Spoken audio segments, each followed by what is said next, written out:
I'm going to get ahead so I can be really ahead tomorrow. So, first thing I want to talk about, a little hormone called PTH. Parathyroid hormone. Interesting how we discovered this thing, because every time you pull out the thyroid gland, somebody would die. We thought, it must be the thyroid gland.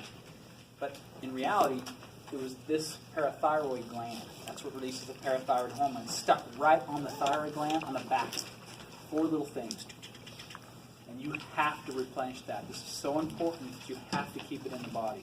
So if you take out your thyroid gland, what you'll do is usually cut off the parathyroid and stick it right under here, the sternocleidomastoid muscle, make a little incision, stick it there, or on the kidneys. You've got to give it lots of blood, which is fascinating because it's an endocrine organ. You don't have to have it where its particular location is. You just have to have it where it gets blood. So that's kind of cool. That's what we do now. Okay? So this is super interesting because if we take a PTH cell located in the parathyroid hormone, it has a little receptor on it that's G protein.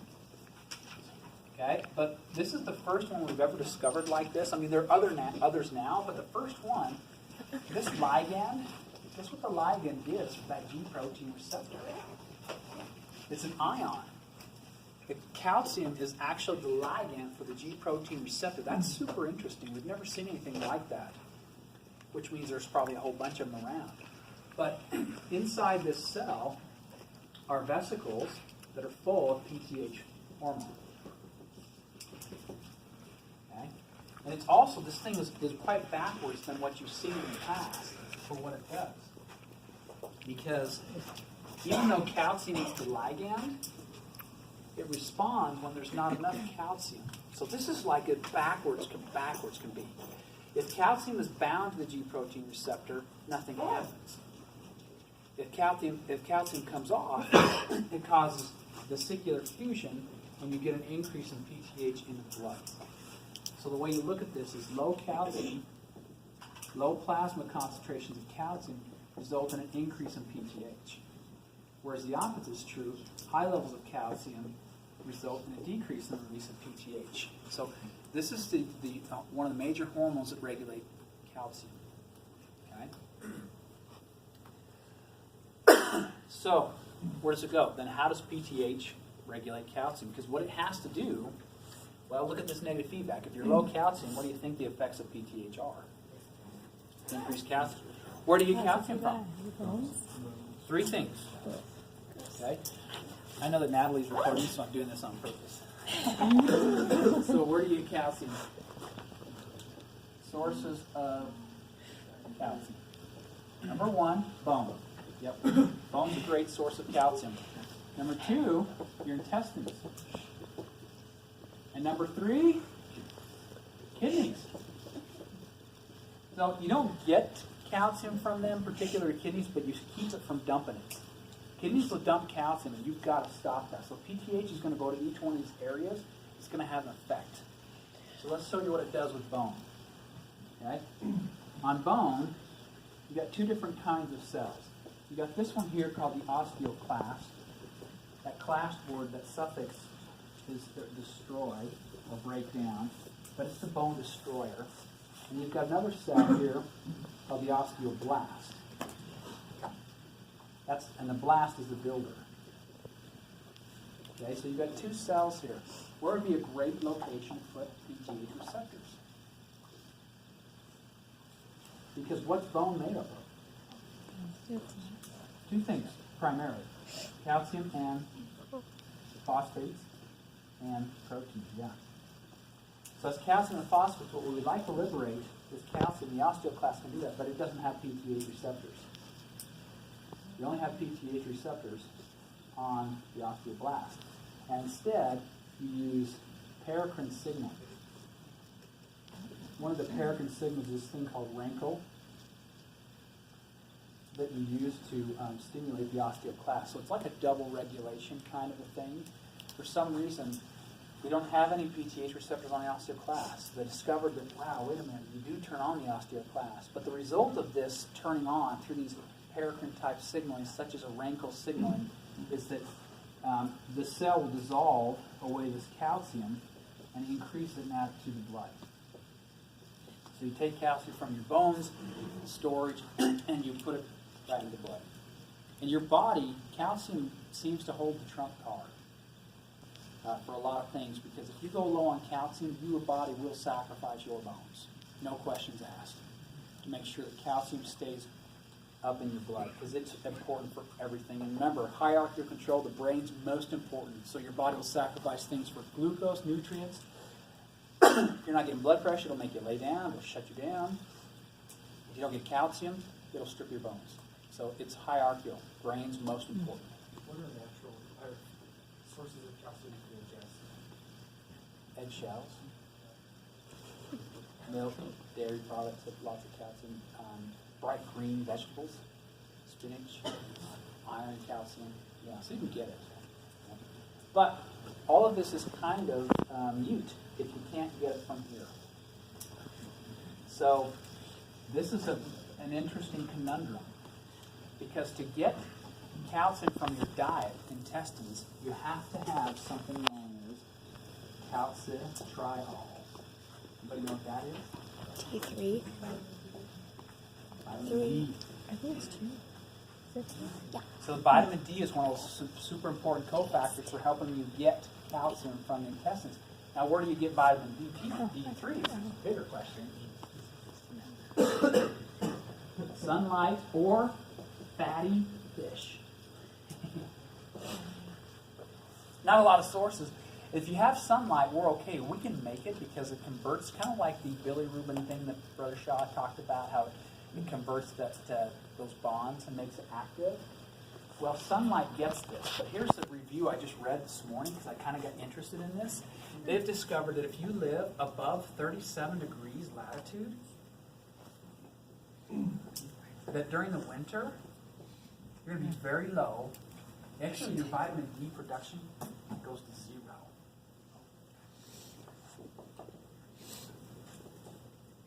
We'll put here very low. Now, vitamin D is a fat-soluble vitamin, so you can store pretty good quantities of it. But if you're going through the whole month of Rexburg, Idaho, because guess what our latitude is here? 43. Dang it! It all makes sense. And we're not really, fatty fish eaters. So this is what is those, what do you call them? Inuits? Inuits? Yes. They're high. So they should not be functioning very good without calcium, but what's their diet consist primarily? That's pretty interesting, that you can live at those high altitudes as long as you eat this. Okay? But I was talking to Brother Shaw, if he knew anything about it. He says, yeah, he had his vitamin D tested. He was at, there's ranges. So what do they measure it in? You know? Not even paying attention. I think it's international. What do they measure your blood in? International. IUs? So what the research is showing is, if you're greater than 50, then benefits don't improve. Like that's a not very grammatically correct. But like anywhere from 50 to 1,000, there's no difference. So what am I trying to say? There's no return. Not beneficial. It's like max benefit. That's way better grammatically. Okay?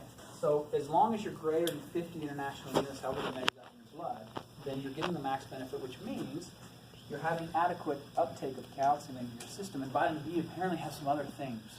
It's very important for immune system. People that have lower than this sometimes start with autoimmune disorders, MS. It's super interesting. This is a cool thing you ought to maybe look into. So we're all in Rexburg, Idaho. Some of us are seniors. It's too late. We're already probably, body's already going downhill. But I never take supplements, but I read these 4 reviews this morning, and I'm thinking, I'll maybe go buy some vitamins. Sorry, they measure it in your blood in nanograms per milliliter. That's what I thought. But the international unit is what you use on the bottles that you buy. Nanograms. Yeah. So, anyways, something to think about if you're living above that for a long period of time. So, unless you're outside all day long, which I ain't going outside today. I'm going to walk down to the basketball hoop here in a second, but I'm going to suit up. I don't remember my source, but I heard somewhere that there's higher MS in Canada. Yeah. Yeah, that's kind of where You they can actually look track at it the all. spot map. Yeah. It's a scary thing, though. I think vitamin D must be something important, and so it's sunlight how you make it. So, anyways, I don't know. Maybe I should get some money from vitamin D people. I don't know how much it costs. I'm going to go check it out today at Walmart. I'm just hoping the placebo will work on me and my knees will feel better. But there doesn't appear to be that big of a placebo. There's some pretty good research on it. They can measure the blood levels. They can watch what happens. People in Boston, they make 0 from November to March. 0. So that's interesting. So move down to Idaho Falls. What are they at? 36 and a half? I don't know. Okay, but that's very important for getting the absorption. So if you live, in fact, this is where we discovered rickets. You ever heard of rickets? Where your bones become very bendy because you don't get enough sunlight all the times of the year. So what is your body stealing from your bones? Calcium. So all that's left is that protein, so they become very bendy. You get these massive bow-legged bones. Beatles sang a song about it. Anyways. Okay. Kidneys. Separate issue with the kidneys. You got to deal with 2 things. What you want to do in a kidney. Oh, I haven't drawn one of these diagrams so long. Let down. You want something to go out, something to go in. It's very important that you do this the right way.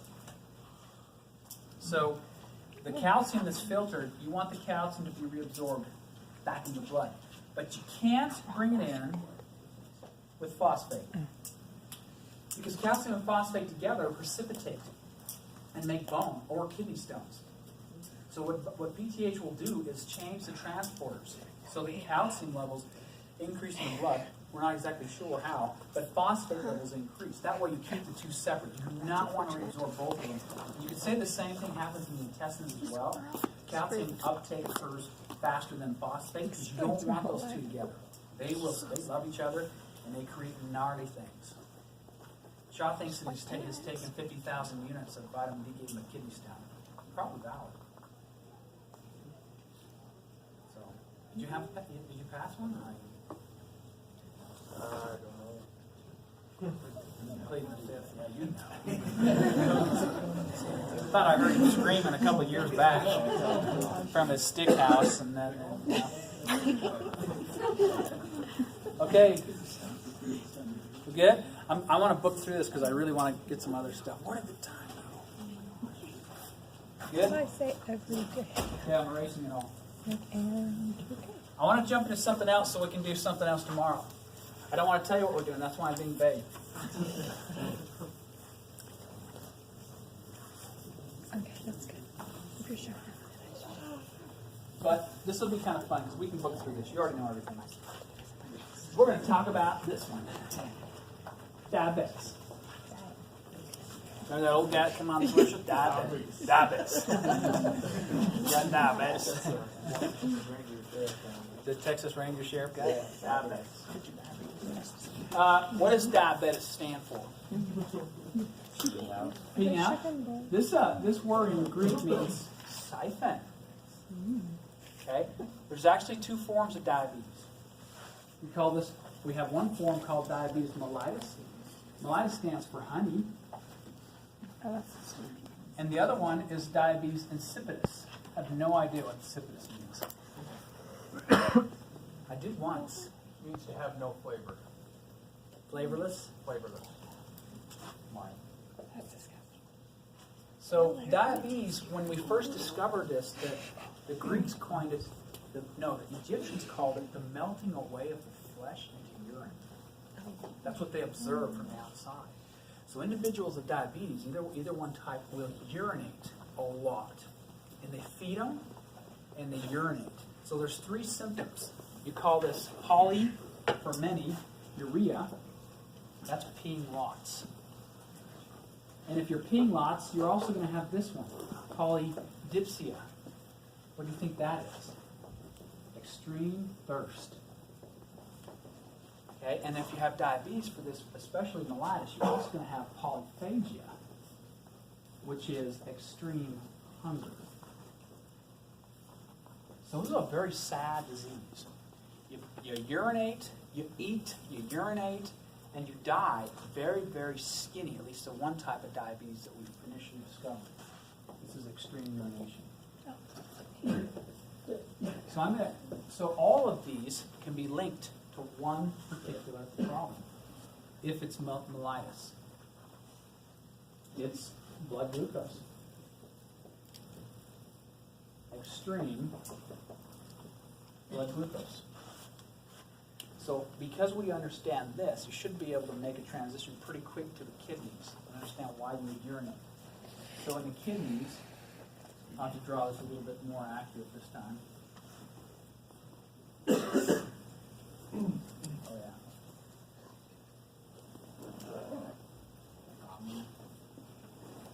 Slow down. Okay. So we've got a nephron. And where do you reabsorb glucose? Where do you reabsorb 100% of the glucose? Right there. Okay. We are so good at reabsorbing glucose. We have adequate transporters there. We measure blood glucose in milligrams per deciliter. So we typically say that a normal fasting level of blood glucose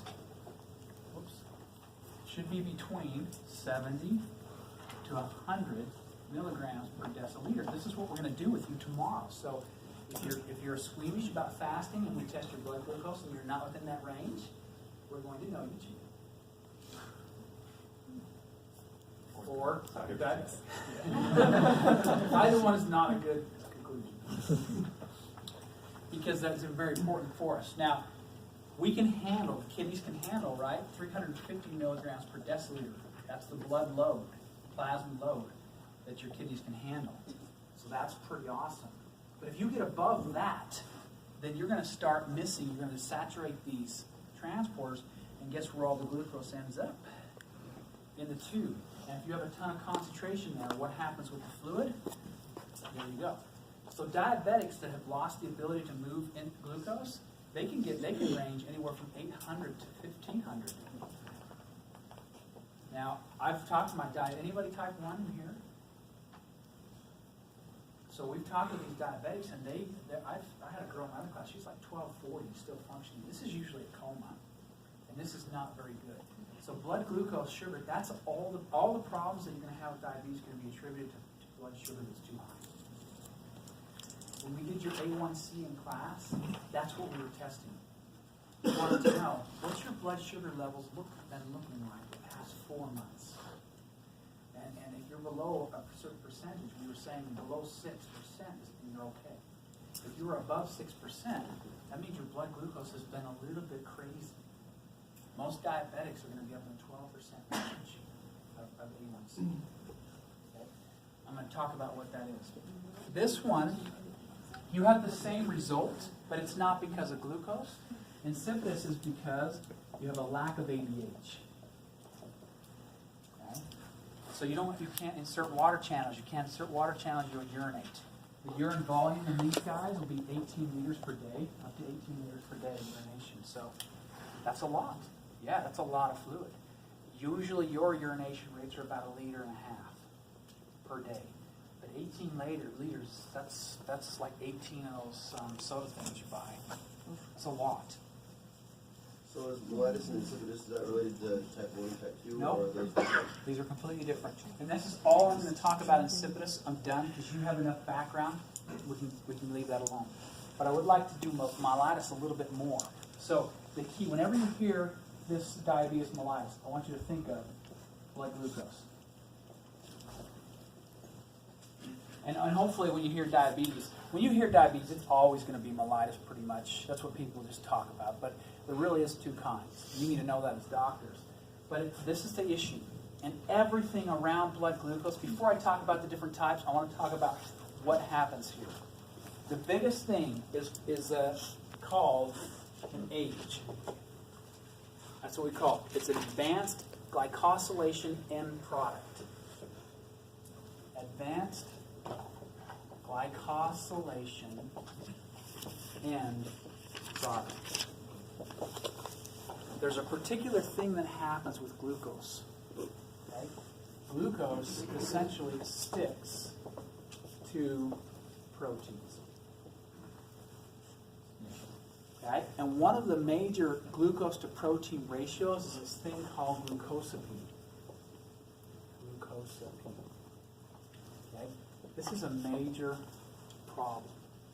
And what this is glucose stuck to collagen. Okay?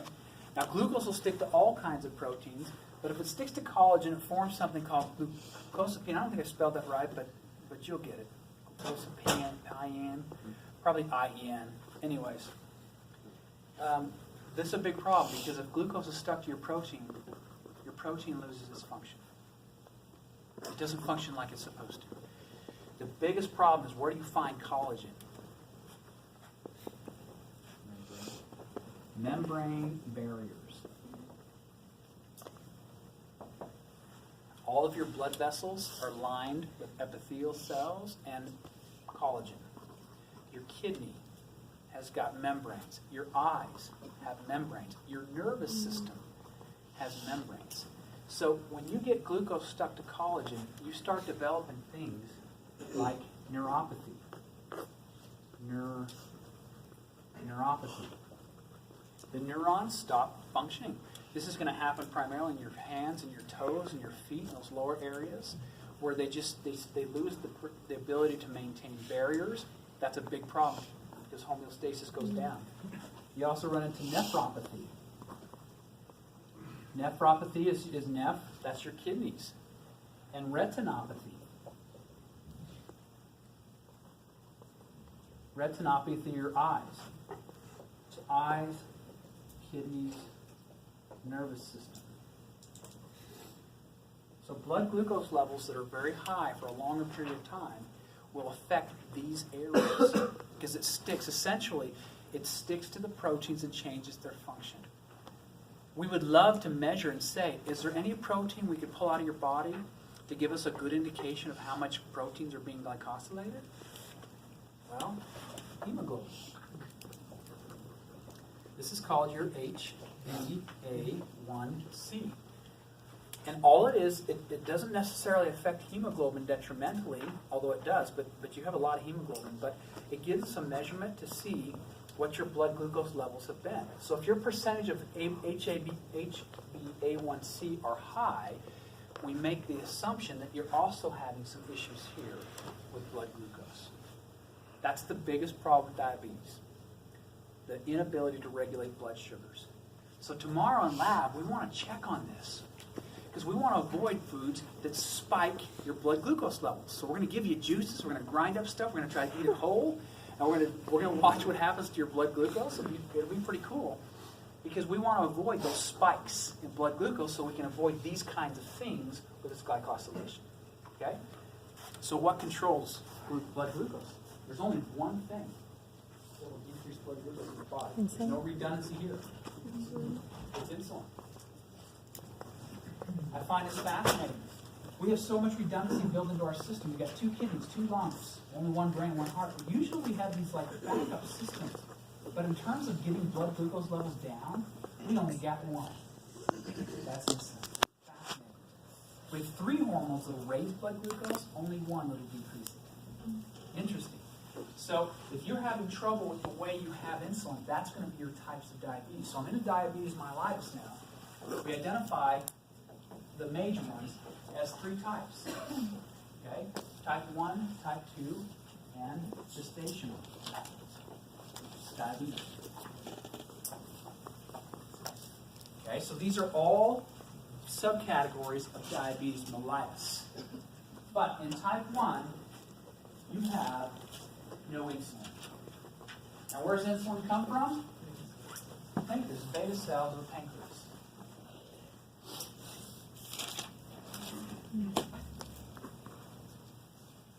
Beta cells of the pancreas are where insulin comes from. They respond to blood glucose. we've kind of talked about this indirectly in the past, so I'm not going to talk about it much now, but if you're type 1 diabetic, you don't have any beta cells. They've been destroyed. This is an immune attack on the beta cells. Now usually, not every time, but usually this is going to happen before your age 14. Okay? But not all the time.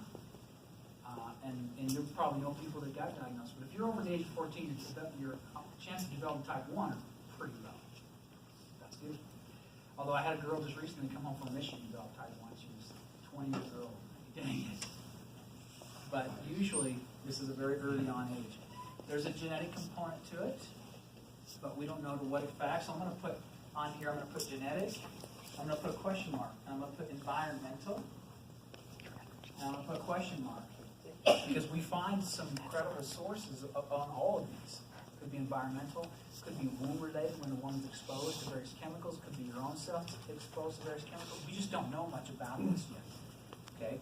But we do know that if you were born before the year 1922, then as soon as you were diagnosed with this, your lifespan was 1 to 2 years, and it was awful. And what you would do, there was one nutritionist that could extend this lifespan from 1 to 2 years to up to 5 years, but you would have to live on a 300 to 400 calorie diet. Starvation. And it's a really cool story, the story of insulin, because there was a race to figure this out. They used dogs to initially they finally figured out that when they took the pancreas out of the dog, it showed the same symptoms. And then they're like, ah!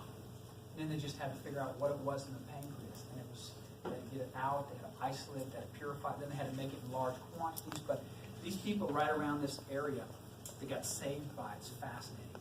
Nowadays, we just clone it into bacteria, and we make human insulin by the truckloads. And then we charge a pile of money. There's nothing you can do about it. We need it. Supply and demand. So this represents, of all the type diabetes mellitus, about 10%. Okay? So hopefully you're seeing, oh, yeah, there's a much bigger category. The rest here, I'm going to say 90%. There's a small percentage in the gestational, but 90% are type 2 diabetes. Now this one doesn't have to do with insulin per se directly, but this is a problem with the insulin receptor. Okay? The insulin receptor is not working. Even though you're releasing insulin, it's not receiving the signal. So it takes 3 times the amount of insulin to get any kind of effect. So you just do this dumping of insulin out of the pancreas. Okay? And this has a huge correlation with obesity.